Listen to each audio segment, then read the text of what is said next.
নমস্কার, ফিরে এলাম বিরতির পর।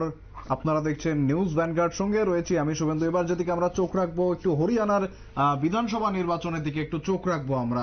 হরিয়ানার বিধানসভা নির্বাচনেও কি জোট বাঁধতে চলেছে আপ আর কংগ্রেস, এই নিয়ে কিন্তু একদম জল্পনা তুঙ্গে। বিজেপি বিরোধী ভোট যাতে কাটাকুটি না হয়, অর্থাৎ এই ভোট কাটাকুটি খেলায় বিজেপিকে পিছিয়ে রাখতে, বিজেপিকে ব্যাকফুটে ঠেলতে কিন্তু তারা এমনই সিদ্ধান্ত নিতে পারেন বলে জানা যাচ্ছে। রাহুল গান্ধী জোট বাঁধতে চাইছেন। আপ 20টি আসনের দাবি করেছে, অপরদিকে 5টি আসন ছাড়তে রাজি হয়েছে কংগ্রেস। এখনো পর্যন্ত সেই ঠিক কি সমীকরণ আছে আমরা জানবো। একবার টেলিফোন লাইনে রয়েছেন আমাদের সঙ্গে আমাদের প্রতিনিধি বিশ্বজিৎ দেব। বিশ্বজিৎ দা, ঠিক কি জানা যাচ্ছে? যেটা হচ্ছে যে 3 রাজ্যের নির্বাচন, জম্মু কাশ্মীর, ছত্তিশগড়, ঝাড়খণ্ড, দুঃখিত ঝাড়খণ্ড এবং হরিয়ানা, এই 3 রাজ্যের নির্বাচন নিশ্চিতভাবেই কেন্দ্রের শাসক দল বিজেপি এবং যারা বিরোধীরা দল রয়েছে তাদের জন্য এসিড টেস্ট।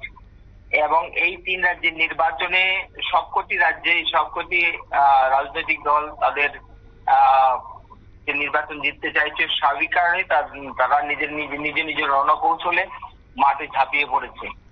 এই অবস্থায় হরিয়ানা যে নির্বাচন, হরিয়ানার মোট আসন সংখ্যা হচ্ছে, বিধানসভা আসন সংখ্যা হচ্ছে 90টি।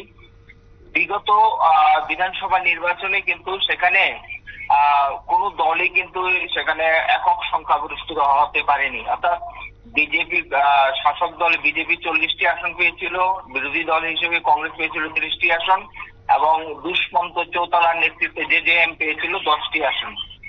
অবস্থায় বিজেপি এবং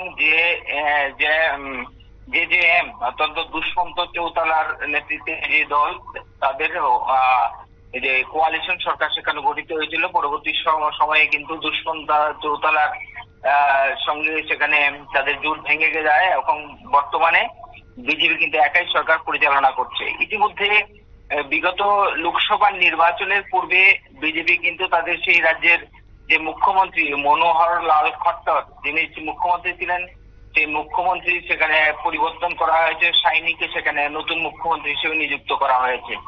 এই অবস্থায় হরিয়ানার যে নির্বাচন, বিধানসভা নির্বাচন, এই বিধানসভা নির্বাচনে কিন্তু শাসক দল বিজেপি এবং বিরোধী হিসেবে কংগ্রেস সম্মুখ সমরে অবতীর্ণ।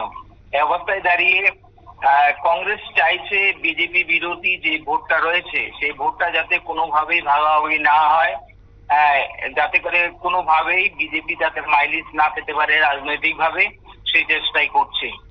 শুভেন্দু, একেবারে ধন্যবাদ আমাদের প্রতিনিধি বিশ্বজিৎ দেব। বিশ্বজিৎ দা জানালেন একদম গোটা যে সমীকরণ বর্তমানে রয়েছে হরিয়ানা থেকে শুরু করে বিভিন্ন যে আরো যে টোটাল 3টি রাজ্যের যে নির্বাচন রয়েছে, সেই নির্বাচনে বিজেপিকে রীতিমতো ব্যাকফুটে ঠেলার জন্য একেবারে বিরোধী জোট, অর্থাৎ এই বিজেপি বিরোধী জোট একত্রিত হচ্ছে। এবং আমরা দেখেছিলাম গত লোকসভায় কিন্তু যথেষ্ট ভালো ফলাফল করেছিল ইন্ডি জোট, এবং তারপর থেকেই যথেষ্ট বুস্ট আপ রয়েছে তাদের, যে মনোবল বেড়ে রয়েছে। সেই কারণে কিন্তু তারা এই যে আগামী যে 3টি রাজ্যের বিধানসভা নির্বাচন আসছে, সেখানে বিজেপিকে ব্যাকফুটে ঠেলতে কিন্তু সমস্ত রকমের বন্দোবস্ত তারা শুরু করে দিয়েছে ইতিমধ্যে। ফিরে আসছে একটি বিরতির পর, সঙ্গে থাকুন।